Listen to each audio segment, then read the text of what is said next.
देखिए, हम तो लोगों से अपील लगातार करते हैं कि सावधानी जो है वो बरतने का काम करें। सोशल डिस्टेंसिंग हो या और भी मामले हैं, उसको लेकर के ध्यान देना चाहिए।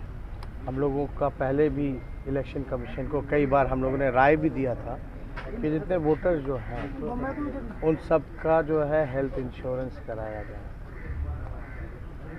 अब बात कोरोना की आ रही है, तो कोरोना को लेकर के हम लोगों ने स्पष्ट रूप से इलेक्शन कमीशन उस समय भी आग्रह किया था, अगर एडमिनिस्ट्रेशन के कंट्रोल में नहीं रहती है तो आप चुनाव बढ़ा सकते हैं।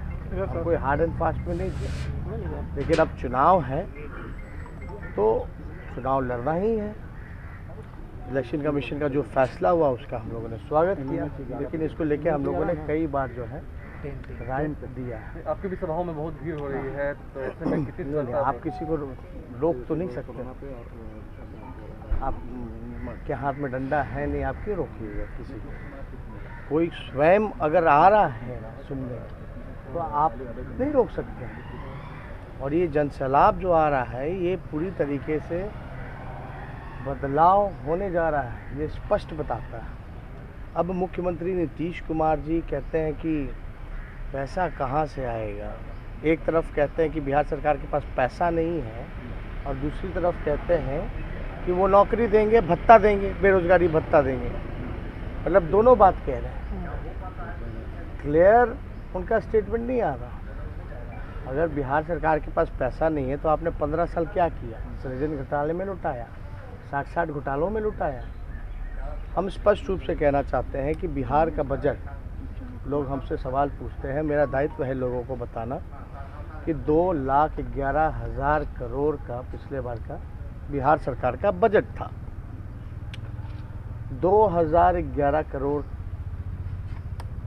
का जो बजट रहा, आप देखिएगा, आपके पास डॉक्यूमेंट निकाल के देखोगे, आरटीआई लगाओगे तो आपको जवाब मिलेगा कि बिहार सरकार जो 2 लाख करोड़ का जो बजट होता है उसमें से केवल 60% 60% ही बजट का खर्च कर पाती है,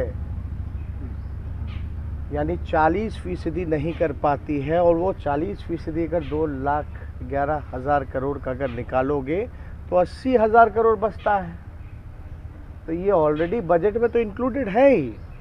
दूसरी बात, लोग बोलते हैं पैसा कहाँ से आएगा, तो सृजन घोटाला जैसा 60 महा घोटाले हुए, लगभग आपका 30,000 करोड़ रुपया जो है बिहार के भ्रष्टाचार में, बड़े घोटालों में गया है। देखिए, तो ये साफ बात है, जो भी आंकड़ा जो लोग दे रहे हैं 4.5 लाख तो खाली है, वो तो 2,11,000 करोड़ में है ही।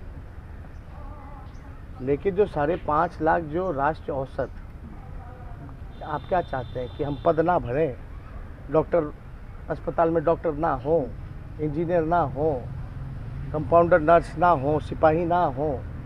हमको अगर आगे बढ़ना है और ये सब पदें नहीं बढ़ी जाएंगी तो स्वास्थ्य सेवाएं कैसे सुधरेंगी? कैसे शिक्षा व्यवस्था कैसे सुधरेगी? नहीं रहा।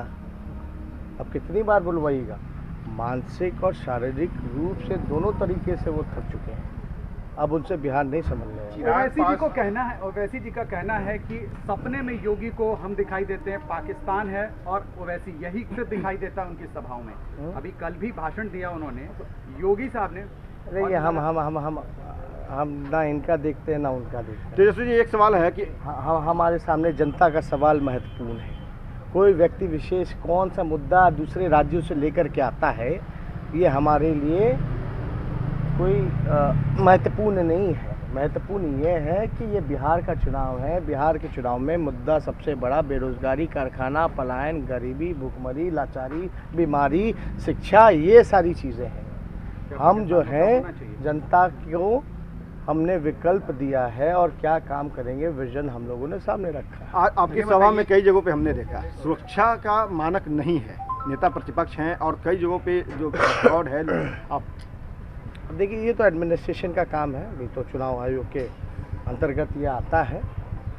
लेकिन जब भी भीड़ होती है तो उस हिसाब की व्यवस्था जो होती है एडमिनिस्ट्रेशन को करना पड़ता है।